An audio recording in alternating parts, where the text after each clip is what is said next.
ಆರೋಪಿಗಳನ್ನ ನಾವು ಇವಾಗ ನಿನ್ನೆ ನೈಟ್ ಅರೆಸ್ಟ್ ಮಾಡಿ ಇಂಟ್ರೋಗೇಷನ್ ಮಾಡಿದ್ವಿ. ಕೆಲವು ಇಂಟ್ರೋಗೇಷನಲ್ಲಿ ಬಂದಂಥ ಮಾಹಿತಿಗಳನ್ನ ನಾವು ಈಗ ಸದ್ಯಕ್ಕೆ ನಾವು ಮಾಧ್ಯಮದ ಮುಂದಕ್ಕೆ ಹೇಳೋದಕ್ಕೆ ಆಗೋದಿಲ್ಲ.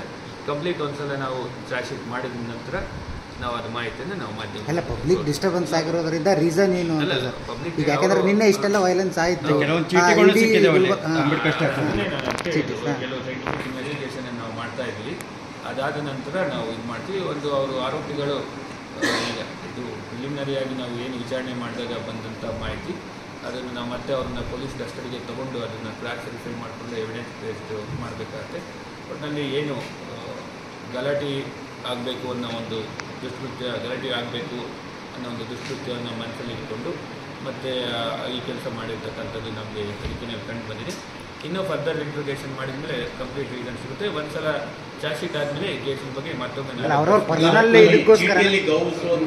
ಹೆಸರುಗಳಿತ್ತು ಚೀಟಿ ಇವ್ರು ಬರೆದಿಟ್ಟಿದ್ದ ಏನು ಆ ಚೀಟಿನಲ್ಲಿ ಏನು ಹೆಸರಿತ್ತು ಆ ಆರೋಪಿಗಳ ಹೆಸರು ಈ ಆರೋಪಿಗಳಿಗೂ ಬೇರೆ ಇದೆ.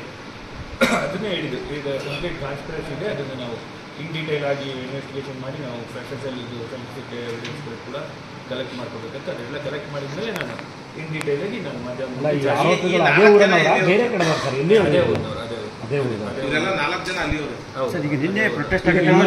ನಿನ್ನೆ ಪ್ರೊಟೆಸ್ಟ್ ಆಗೋ ಟೈಮಲ್ಲೂ ಲಾ ಆ್ಯಂಡ್ ಆರ್ಡರ್ ಸಾಕಷ್ಟು ಉಲ್ಲಂಘನೆ ಆಗಿದೆ.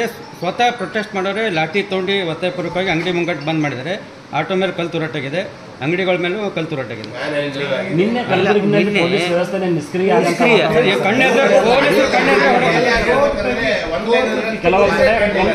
ಎಲ್ಲ ಶಾಲೆಗಳಿಗೆ ಏಕಾಏಕಿ ಕರ್ಕೊಂಡು ಹೋಗ್ಬೇಕಂದ್ರೆ ಪೇರೆಂಟ್ಸ್ಗೆ ಹೇಳ್ಬಿಟ್ರು.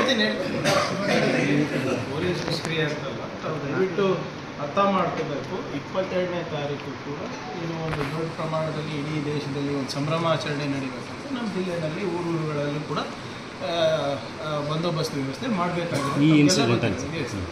ಇದು ಆದಮೇಲೆ ಆಗಿರೋದಲ್ಲ, ಒಂದಿನ ಆದಮೇಲೆ ಆಮೇಲೆ SP ಅವರು ಮತ್ತು ಕಮಿಷನರ್ ಅವರು ಕೂಡ DG ಕಾನ್ಫರೆನ್ಸಿಗೆ ಅನಿವಾರ್ಯವಾಗಿ ಹೋಗಬೇಕಾಗಿತ್ತು. ಅದು ಇದು ಆಗಿಲ್ಲ ಅಂತ ಏನೋ ಪೊಲೀಸ್ ವ್ಯವಸ್ಥೆ ಬಂದೋಬಸ್ತ್ ಇರಲಿಲ್ಲ, ಅದು ಹೀಗೆ ಆಗುತ್ತೆ ಅಂತ ಯಾರಿಗೂ ಕಲ್ಪನೆ ಇರಲಿಲ್ಲ. ಸೊ ಏನು ಇದು ಡ್ಯಾಮೇಜ್ ಕಂಟ್ರೋಲ್ ಮಾಡಲಿಕ್ಕೆ ಪ್ರಯತ್ನ ಮಾಡಿದ್ವಿ. ಆದರೆ ಒಂದೇನಾಯಿತು ಅಂದರೆ ಈಗ ಇಲ್ಲಿ ಲೋಕಲ್ ಲೀಡರ್ಸ್ ಏನಿದ್ದಾರೆ ಸಾಕಷ್ಟು ಸಹಕಾರ ಮಾಡಿ ಕಂಟ್ರೋಲ್ ಮಾಡಲಿಕ್ಕೆ ಒಂದು ಪ್ರಾಮಾಣಿಕ ಪ್ರಯತ್ನ ಮಾಡಿದ್ದಾರೆ. ಆದರೆ ಹೊರಗಡೆಯಿಂದನೂ ಕೂಡ ಸ್ವಲ್ಪ ಏನೋ ಅಭಿಮಾನದಿಂದಿರ್ಬೋದು ಅಥವಾ ಸ್ವಲ್ಪ ಸಿಟ್ಟಿನಿಂದಿರ್ಬೋದು ಬಂದು ಇಲ್ಲಿ ಕೂಡ ದಾಂಧಲೆ ನಡೆಸಿದ್ದಾರೆ. ಅವ್ರು ಯಾರ ಮಾತು ಕೇಳೋದಿಲ್ಲ. ಎಲ್ಲ ನಾನು ವಿಡಿಯೋ ಇದೆಲ್ಲ ಪರಿಶೀಲನೆ ಮಾಡಿದೆ. ಕಮಿಷನರ್ ಅವರು ಕೂಡ ತೋರಿಸಿದ್ದಾರೆ ಕೆಲವು ದೃಶ್ಯಗಳು. ಎಲ್ಲ ಮೋಸ್ಟ್ಲಿ ಸಿಟಿ ಹೊರಗಡೆಯಿಂದ ಬಂದಿರುವಂಥ ಯುವಕರಿದ್ದಾರೆ, ವಿದ್ಯಾರ್ಥಿಗಳಿದ್ದಾರೆ. ಯಾವುದೋ ಒಂದು ಸಿಟ್ಟಿನಲ್ಲಿ ಬಂದಿರ್ಬೋದು, ಯಾರೋ ವಾಟ್ಸಪ್ ಗ್ರೂಪ್ನಲ್ಲಿ ಏನೇನೋ ಹಾಕಿರ್ಬೋದು, ಅದಕ್ಕೆ ಬಂದು ಇಲ್ಲಿ ಮಾಡಿದ್ದಾರೆ. ಬಟ್ ಅವ್ರ ಮೇಲೂ ಕೂಡ ನಾವು ಯಾರು ಇವತ್ತು ಪಬ್ಲಿಕ್ ಪ್ರಾಪರ್ಟಿಯನ್ನು ಹಾನಿ ಮಾಡಿದರೆ ಅವ್ರ ಮೇಲೂ ಕೂಡ ನಾವು ಆ್ಯಕ್ಷನ್ ತೊಗೋತೀವಿ. ಇದು ನೀವು ಇಮೋಷ್ನಲ್ ಇಶ್ಯೂ ಅಂತ ಯಾವುದೂ ಬಿಡ್ಲಿಕ್ಕೆ ಹೋಗಲ್ಲ. ಈಗ ಯಾರ್ಯಾರು ಈಗ ಮಾಡಿದ್ದಾರೆ, ಯಾರ್ಯಾರು ಕಾನೂನನ್ನು ಕೈಗೆ ತೊಗೋತಾರೆ ಅವರು ಬಾಬಾ ಸಾಹೇಬ್ ಅಂಬೇಡ್ಕರ್ ಅವರ ಅನ್ವಯಿ ಅಂತ ಹೇಳೋಕ್ಕಾಗೋದಿಲ್ಲ. ಯಾವ ಸಂವಿಧಾನವನ್ನು ನಂಬ್ಕೊಂಡು ನಾವೆಲ್ಲರೂ ಇದ್ದೀವಿ, ಆ ಸಂವಿಧಾನವನ್ನು ಉಲ್ಲಂಘನೆ ಮಾಡಿಬಿಟ್ಟು ಬಾಬಾ ಸಾಹೇಬ್ ಹೆಸರು ಹೇಳ್ಕೊಂಡು ನೀವು ಪಬ್ಲಿಕ್ ಪ್ರಾಪರ್ಟಿ ಡಿಸ್ಟ್ರಾಯ್ ಮಾಡೋದಿರ್ಬೋದು ಅಥವಾ ಪಬ್ಲಿಕ್ ಪ್ರಾಪರ್ಟಿ ಏನೋ ತಮ್ಮ ಸ್ವತ್ತು ಅಂತ ತಿಳ್ಕೊಂಡು ಮಾಡೋದು ಅದು ತಪ್ಪಾಗ್ತದೆ. ಸೊ ಆದ್ದರಿಂದ ಅದು ಅವ್ರ ಮೇಲೂ ಕೂಡ ಆ್ಯಕ್ಷನ್ ತೊಗೋತೀವಿ. ಇವಾಗಲೇ ಅದನ್ನು ಕೂಡ ನಾನು ತನಿಖೆ ನಡೆಸಲಿಕ್ಕೆ ಹೇಳಿದ್ದೀನಿ. ಯಾರೇ ಇರ್ಬೋದು, ಕಾನೂನನ್ನು ಅವ್ರ ಕೈನಲ್ಲಿ ತಗೊಳ್ಳೋ ಹಕ್ಕು ಸಂವಿಧಾನ ಅವ್ರಿಗೆ ಕೊಟ್ಟಿಲ್ಲ.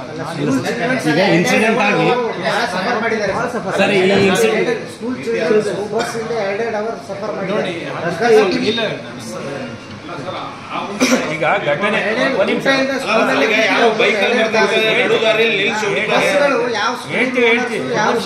ಈಗ ನಮಗೆ ಘಟನೆ ಆದ ತಕ್ಷಣ SC/ST ಆರ್ಗನೈಸೇಷನ್ ಲೀಡರ್ಸ್ಗಳು ಇನ್ನಿತರ ಸಂಘ ಸಂಸ್ಥೆಯವರು ಸ್ಪಾಟಿಗೆ ಬಂದಿದ್ದರು. ನಾವು ಅವ್ರ ಜೊತೆ ಫೋನಲ್ಲಿ ಟಚಲ್ಲಿದ್ದು ಅವರೆಲ್ಲ ಲೀಡರ್ಸ್ಗಳು ಎಲ್ಲ ಸಹಕಾರನೂ ಕೊಟ್ಟರು ನಮ್ಗೆ. ಅವ್ರು ಯಾವುದೇ ರೀತಿ ಪ್ರೊಟೆಸ್ಟಿಗೆ ಕರೆ ಕೊಡೋದಾಗಲಿ ಆ ಥರದ್ದು ಏನೋ ಮಾಡಿದ್ರೆ ಅವ್ರು ಶಾಂತಿಯುತವಾಗಿ ಪ್ರತಿಮೆ ಹತ್ರ ಮಾಡಿದ್ರು. ಆಮೇಲೂ ಕೂಡ ಅವ್ರುಗಳು ಕೂಡ ಸಾಕಷ್ಟು ಕಡೆ ಗಲಾಟೆ ಆಗೋ ಸಂದರ್ಭದಲ್ಲಿ ಅವ್ರುಗಳು ಕೂಡ ಹೋಗಿ ಹೇಳಿದ್ದಾರೆ, ವಾಯ್ಸ್ ರೆಕಾರ್ಡ್ ಮಾಡಿ ಕಳಿಸಿದ್ರು, ವಿಡಿಯೋ ರೆಕಾರ್ಡ್ ಮಾಡಿ ಕಳಿಸಿದ್ರು. ಬಟ್ ಕೆಲವರು ಈ ಸಿಚುವೇಶನ್ನ ಇದನ್ನು ತೊಗೊಂಡು ಅಡ್ವಾಂಟೇಜಾಗಿ ತೊಗೊಂಡು ಈ ರೀತಿ ಮಾಡಿದರೆ ಸಾಹೇಬ್ರು ಆಲ್ರೆಡಿ ಇನ್ಸ್ಟ್ರಕ್ಷನ್ಸ್ ಕೊಟ್ಟಿದ್ದಾರೆ. ಅದೇನು ಮಾಡಬೇಕು ನಾವು ಯಾರನ್ನು ಫಿಟ್ ಮಾಡಿದ್ದಾರೆ ಅನ್ನುವಂಥ ಚರ್ಚೆ ಕೂಡ ಶುರುವಾಗಿರುವಂಥದ್ದು. ಈಗ ಈಗ ತಮಗೆ ನಾವು ಅದನ್ನೇ ಹೇಳಿದ್ದು, ನಾವು ಸೈಂಟಿಫಿಕ್ ಇನ್ವೆಸ್ಟಿಗೇಷನ್ ಮಾಡಿದ್ರು. ಡಾಗ್ ಸ್ಕ್ವಾಡ್ ಎಲ್ಲ ಸ್ಪಾಟ್ಗೆ ವಿಸಿಟ್ ಮಾಡಿತ್ತು. ಡಾಗ್ ಸ್ಕ್ವಾಡು ನಮಗೆ ಒಳ್ಳೆ ಕ್ಲೂ ಕೊಟ್ಟಿದೆ.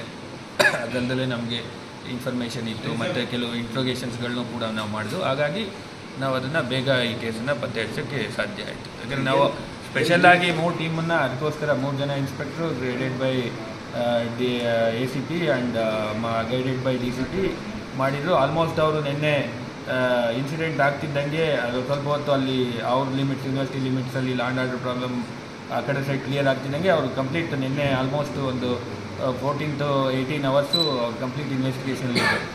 ಎಲ್ಲ ಮಾಡಿದ ಮೇಲೆ ನಾನು ಕೂಡ ನಿನ್ನೆ ನೈಟು ಆಲ್ಮೋಸ್ಟ್ ಬಂತಿದ್ದಂಗೆ ಸ್ಪಾಟ್ ವಿಸಿಟ್ ಮಾಡಿ ನಮ್ಮ ಆಫೀಸರ್ಸ್ಗೆಲ್ಲ ಡಿಸ್ಕಷನ್ ಮಾಡಿ ಅವ್ರಿಗೆ ನಾವು ಗೈಡ್ ಮಾಡಿ ಅವ್ರ ಜೊತೆ ಫೀಡ್ಬ್ಯಾಕ್ ತೊಗೊಂಡು we have regularise the accused and on proper evidence. ಈ ಚೀಟಿ ಬರೆದ ನಮ್ಮಲ್ಲಿ ನೀರಿನ ಕ್ಯಾನ್ ತೊಗೊಂಡು ಬರ್ತಿತ್ತು ಸರ್. ಆ ಕ್ಯಾನ್ಗಳನ್ನು ಬಿಸಾಕ್ತಾರೆ ಅಂದರೆ ಸಣ್ಣ ಸಣ್ಣ ಇನ್ಸಿಡೆಂಟ್ಗಳು ಸರ್. ಎಲ್ಲೋ ಒಂದು ಹೇಳ್ಬಿಟ್ಟು ನಾನು ಹೇಳ್ದಂಗೆ ಇಂಥ ಸನ್ನಿವೇಶಗಳಲ್ಲಿ ಏನು ತಾಳ್ಮೆಯನ್ನು ಇಟ್ಕೊಳೋದು ಭಾಳ ಕಷ್ಟ. People are emotionally charge, number 1. Number 2, ಭಾಳಷ್ಟು ಜನ ಪ್ರಚೋದನಕಾರಿಯಾಗೂ ಮಾತಾಡ್ಬಿಟ್ಟು ಬೇರೆಯವರಿಗೂ ಚಾರ್ಜ್ ಮಾಡ್ತಾರೆ. ಆವಾಗ ಕೆಲವು ಸಂದರ್ಭದಲ್ಲಿ ಇವ್ರು ಏನೇನು ಮಾಡ್ತಾರೆ, ಯಾರೇ ಇರ್ಬೋದು, ಯಾವುದೇ ಸಮಾಜದವ್ರು ಇರ್ಬೋದು, ಯಾರೂ ಕೂಡ ಕಾನೂನನ್ನು ಕೈಗೆ ತೊಗೋಬಾರ್ದು. ಅದು ಆ್ಯಸ್ ಸಿಂಪಲ್ ಆ್ಯಸ್ ದಟ್. ಈಗ ಯಾರ್ಯಾರು ಮಾಡಿದ್ದಾರೆ, ಅದು ಸಣ್ಣದಿರ್ಬೋದು ದೊಡ್ಡದಿರ್ಬೋದು, ವಾಟರ್ ಕ್ಯಾನ್ ಬಿಸಾಕೋದಿರ್ಬೋದು, ಹೋಗ್ಬಿಟ್ಟು ಗಾಜು ಹೊಡೆಯೋದಿರ್ಬೋದು, ಹೋಗಿ ಅಂಗಡಿಗಳನ್ನು ಮುಚ್ಚಿಸೋದಿರ್ಬೋದು, ಇವೆಲ್ಲನೂ ಕೂಡ ನಾವು ಸಹಿಸೋದು. It is not correct. ಆಮೇಲೆ ಎಸ್ಪೆಷಲಿ ಬಾಬಾ ಸಾಹೇಬ್ ಅಂಬೇಡ್ಕರ್ ಅವ್ರ ಹೆಸರು ಮೇಲೆ, ಬಸವಣ್ಣನವರ ಹೆಸರು ಮೇಲೆ ನೀವು ಅವ್ರ ತತ್ವ ಸಿದ್ಧಾಂತವನ್ನು ಅರ್ಥನೇ ಮಾಡ್ಕೊಂಡಿಲ್ಲ ಅಂತ ಅರ್ಥ. ಯಾರೇ ಇರ್ಬೋದು, ನಾನೇ ಇರ್ಬೋದು, ಮಾಡಿ ಪ್ರತಿಭಟನೆ ಮಾಡೋಣ, ಸತ್ಯಾಗ್ರಹ ಕೂಡೋಣ, ಪೊಲೀಸಿಗೆ ಆಗ್ರಹ ಮಾಡೋಣ, ಧರಣಿ ಮಾಡೋಣ, ಎಲ್ಲನೂ ಮಾಡೋಣ. ಕಾನೂನು ಚೌಕಟ್ಟಿನಲ್ಲಿ ಮಾಡಿದ್ರೆ ಅವಾಗ ಏನಿರ್ತದೆ, ಬೇರೆಯವರಿಗೂ ಅನಾನುಕೂಲ ಆಗೋದಿಲ್ಲ. But what ever it is, we are evaluating. ನಾವು ಹೇಳಿದಾಗೆ ನಮ್ಮ ಫಸ್ಟ್ ಪ್ರಯಾರಿಟಿ ಯಾರು ತಪ್ಪಿಸ್ತಿದ್ದಾರೆ ಅವರಿಗೆ ಬಂಧಿಸೋದು. ಎರಡನೇದು ಯಾರ್ದಾರ್ದು ಇದು ಏನು ನಮ್ಮ ಸಿಟಿನಲ್ಲಿ ಏನೇನು ಅನಾಹುತ ಆಗಿದೆ ಅದನ್ನು ಪರಿಶೀಲನೆ ಮಾಡಿಬಿಟ್ಟು ಅದಕ್ಕೂ ಕೂಡ ನಾವು ಲೀಗಲಿ ಏನು ಕ್ರಮ ತಗೋಬೇಕು ಅದನ್ನು ತಗೋತೀವಿ. ಒಳ್ಳೇದೇನಾದ್ರೂ ಆದ್ರೆ ಮೋದಿ ಹೆಸರು, ಕೆಟ್ಟದೇನಾದ್ರೂ ಆದ್ರೆ ಸಿದ್ದರಾಮಯ್ಯ ಹೆಸರು, ಪ್ರಿಯಾಂಕರ್ಗೆ ಹೆಸರು.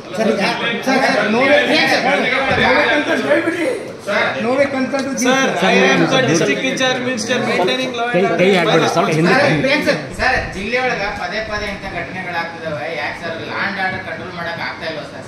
ನೋಡಿ, ಹಾಗೇನೋ ಇದು ಮೊದಲನೇ ಬಾರಿ ಹಿಂಗೆ ಆಗ್ತಾ ಇದೆ. ಈಗ ಯಾರು ಮಾಡ್ತಾ ಇದ್ದಾರೆ, ಈಗ ನೋಡಿ ಬಸವಣ್ಣ ಮೂರ್ತಿ ಎಲ್ಲಾನು ಲಿಂಕ್ ಎಲ್ಲದಕ್ಕೂ ಮಾಡಬೇಡಿ. ಈಗ ಎಕ್ಸಾಂಪಲ್ ಬಸವ ಮೂರ್ತಿಗೆ ಆಗಿರೋದು ಯಾರೋ ಅದು 1-2 ಸರಿ ಆಗಿರೋದು ಚಿತ್ತಾಪುರಲ್ಲಿ, ಮುದ್ಗಾನಲ್ಲಿ ಅವನೇನೋ ಯಾವಾಗಲೂ ಕಳುವು ಮಾಡೋನೇ ಇದ್ದ, ಅಂದ್ರೆ ನಿಧಿ ಹುಡುಕವನು ಯಾರೋ ಇದ್ದ. ಅದಕ್ಕೆ ಮತ್ತೆ ಇದಕ್ಕೆ ಹೆಂಗೆ ಕಂಪೇರ್?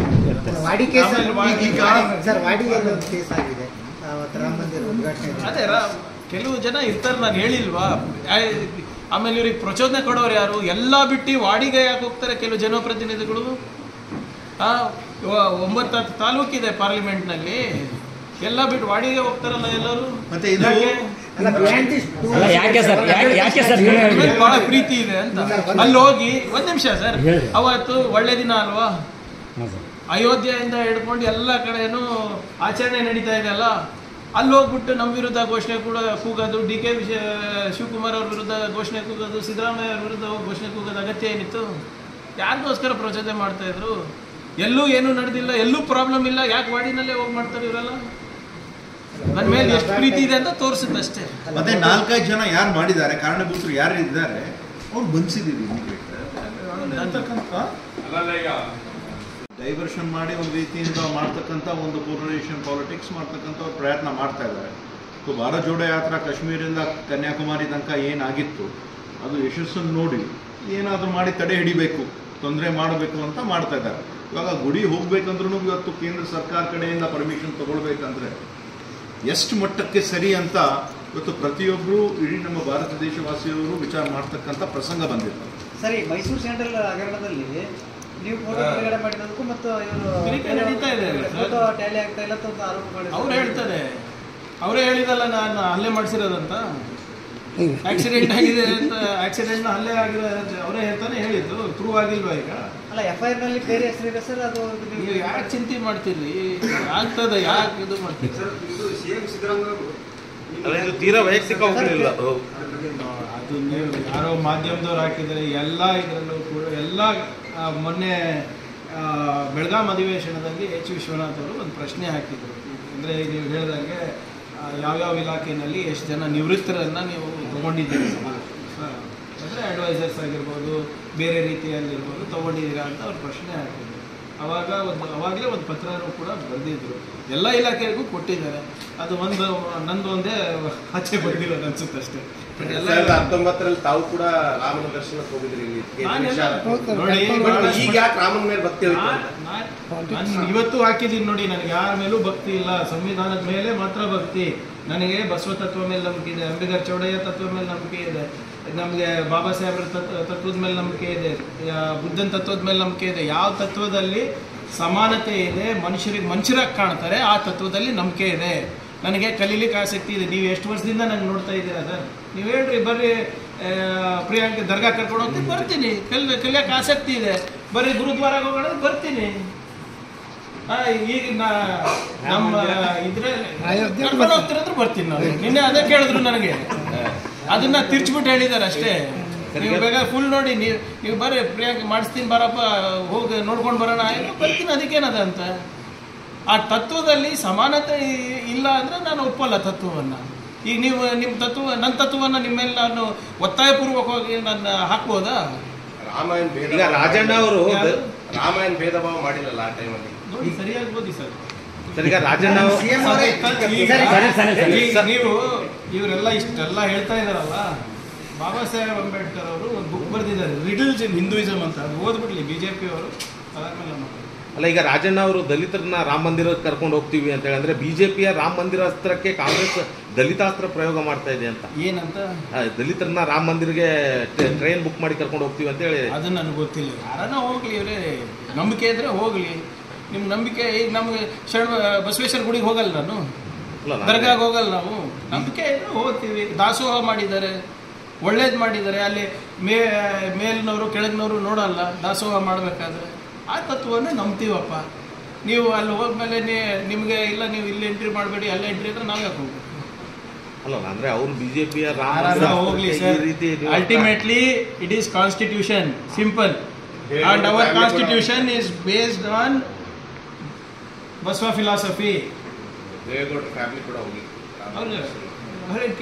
ಸರ್, ಈ ರಾಮ ಮಂದಿರ ಉದ್ಘಾಟನೆ ಸರ್, ಈ ರಾಮ ಮಂದಿರ ಉದ್ಘಾಟನೆ ಲೋಕಸಭಾ ಚುನಾವಣೆ ಮೇಲೆ ಏನು ಪರಿಣಾಮ ಬೀರ್ಬೋದು ಅನ್ಸುತ್ತೆ ತಮಗೆ? ನೋಡಿ, ನನಗಲ್ಲ, ಇದು ದಯವಿಟ್ಟು ನಾನು ಮತ್ತೊಮ್ಮೆ ತಮ್ಮ ಹತ್ರ ಕೈ ಮುಗಿದು ಕೇಳ್ತಾ ಇದ್ದೀನಿ. ಕಾಂಗ್ರೆಸ್ಸಿಗೆ ಪ್ರಶ್ನೆ ಕೇಳೋದನ್ನು ನಿಲ್ಲಿಸಿ, BJP ಅವ್ರಿಗೆ ಕೇಳಿ. ಆಮೇಲೆ BJP ಅವರು ಕೂಡ ನಮಗೆ ಕೇಳೋದು, ಈ ಪ್ರಶ್ನೆಯನ್ನು ಕೇಳೋದು ನಿಲ್ಲಿಸ್ಬೇಕು. ಅವರು ಉತ್ತರ ಕೊಡಬೇಕಾಗಿರೋದು 4 ಶಂಕರಾಚಾರ್ಯರು ಯಾರು ಹೇಳಿದಾರಲ್ಲ, ಪ್ರಶ್ನೆ ಕೇಳಿದಾರೆ, ಸರಳ ಪ್ರಶ್ನೆ ಕೇಳಿದಾರಲ್ಲ, ಅವ್ರಿಗೆ ಉತ್ತರ ಕೊಡಬೇಕು. ಯಾಕೆ ನೀವು ಕೇಳ್ತಾ ಇದ್ರಲ್ಲ, ಇದು ಯಾಕೆ ಇವಾಗ ಉದ್ಘಾಟನೆ ಮಾಡಿದ್ರಂತ? ರಾಮನವಮಿ ಸಂದರ್ಭದಲ್ಲಿ ಮಾಡ್ಬೋದಾಗಿತ್ತು ಅಂತ ಹೇಳಿದ ಕಾಂಗ್ರೆಸ್ನವರ ಶಂಕರಾಚಾರ್ಯ ಇರ್ತಾನೆ. ಜನವರಿ 22ನೇ ತಾರೀಕೆ ಯಾಕೆ ಮಾಡ್ತಾ ಇದ್ರ ಅಂತ ಕೇಳಿದ್ಯಾರು? ಕಾಂಗ್ರೆಸ್ನವರ ಶಂಕರಾಚಾರ್ಯರಲ್ವಾ? ಅಪೂರ್ಣ ಮಂದಿರ ಆಗಿದೆ ಅಂತ ಹೇಳ್ತಾ ಇರೋದು ಯಾರು? ಕಾಂಗ್ರೆಸ್ನವರ ಶಂಕರಾಚಾರ್ಯರಲ್ಲ. ಅಪೂರ್ಣ ಮಂದಿರದಲ್ಲಿ ಪ್ರಾಣ ಪ್ರತಿಷ್ಠೆ ಮಾಡೋದು ಎಷ್ಟು ಸೂಕ್ತ ಅಂತ ಕೇಳ್ತಾ ಇರೋದು ಯಾರು? ಕಾಂಗ್ರೆಸ್ನವರ. ಸರಳವಾದಂಥ ಪ್ರಶ್ನೆ. ರಾಮ ಜನ್ಮಭೂಮಿಗೆ ಮೋದಿಯವರ ಯೋಗದಾನ ಏನಿದೆ ಅಂತ ಕೇಳಿರೋರು ಯಾರು? ಕಾಂಗ್ರೆಸ್ನವರ ಶಂಕರಾಚಾರ್ಯ. ಒಳ್ಳೆ ಕಥೆ ಆಯ್ತು. ಪ್ರಶ್ನೆ ಕೇಳ್ತಾ ಇರೋದು ಸಮಾಜದ ಹಿರಿಯರು, ಮುಖಂಡರು. ಉತ್ತರ ಕೊಡಬೇಕಾಗಿರೋದು ಕಾಂಗ್ರೆಸ್ ಅಂದ್ರೆ ಕೇಳ್ತಾ ಇರೋದು BJP ಅವರಿಗೆ.